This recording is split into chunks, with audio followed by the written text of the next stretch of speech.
ശ്രീജിത്ത് നിൽക്കുന്ന സ്ഥലത്ത് ഇപ്പോൾ ഈ കടലാക്രമണം എങ്ങനെയാണ്? അവിടെ കൂടുതൽ വീടുകൾ തകർന്നിട്ടുണ്ടോ?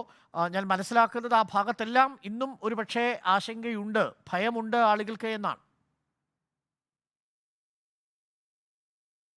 അരുൺ, ഞാനിപ്പോൾ നിൽക്കുന്നത് തൃക്കുന്നപ്പുഴ ആറാട്ടുപുഴ റോഡിലാണ്. ഇവിടെ മണലടിഞ്ഞ് ഈ റോഡിലേക്ക് കടൽക്ഷോഭം മൂലം മണലടിച്ചു കയറി ഗതാഗതം തടസ്സപ്പെടുന്ന സ്ഥിതിയാണുള്ളത്. ആളുകൾക്ക് ഇതുവഴി ബൈക്കിൽ പോലും യാത്ര ചെയ്യാവുന്നത് ദുഷ്കരമാണ്. കാറുകളൊക്കെ വന്നത് ഇവിടെ ഈ മണ്ണിൽ പുതഞ്ഞു കിടക്കുകയാണ്. റോഡിൽ ഏതാണ്ട് 2-3 അടി പൊക്കത്തിൽ കടൽമണ്ണ് അടിച്ചു കയറിയിരിക്കുന്നു. ഇവിടെ കടൽഭിത്തി ഒരല്പം ദുർബലമായ പ്രദേശമാണ്. ആ സ്ഥലത്തൂടെയാണ് ഈ മണ്ണ് അടിച്ചു കയറുന്നത്. തൃക്കുന്നപ്പുഴ ആറാട്ടുപുഴ റോഡിലേക്ക് പ്രവേശിക്കാൻ മറ്റൊരു സ്ഥലത്തുകൂടി വഴിയുള്ളത് കൊണ്ട് പൂർണ്ണമായും ഗതാഗതം സ്തംഭിച്ചു എന്ന് പറയാൻ കഴിയില്ല.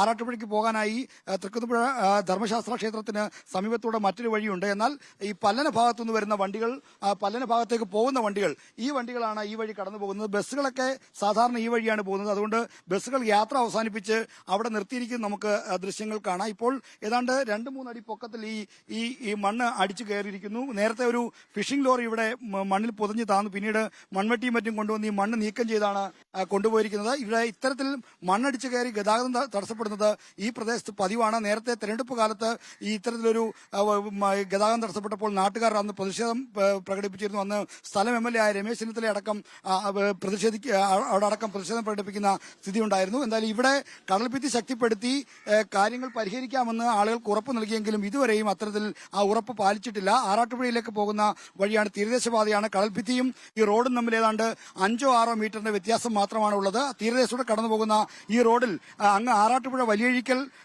പൊഴിമുഖം വരെ പോകുന്ന റോഡിലും ഇതേ സ്ഥിതിയാണ്. പലയിടത്തും ഇതുപോലെ കടൽമണ്ണ് അടിച്ചു കയറി ഈ ഗതാഗതം തടസ്സപ്പെടുന്ന സ്ഥിതി ഉണ്ടായിട്ടുണ്ട്. ഈ കരിമണൽ നിക്ഷേപമുള്ള മേഖലയാണ്. ശക്തമായ തിരയിൽ ഈ മണലടിച്ച് റോഡിലേക്ക് കയറിയാണ് ഈ ഗതാഗതത്തിന് പ്രശ്നമുണ്ടാകുന്നത്. Okay, thank you Sreejith. ശ്രീജിത്താണ് ഇപ്പോൾ വിവരങ്ങൾ നൽകിക്കൊണ്ടിരിക്കുന്നത്.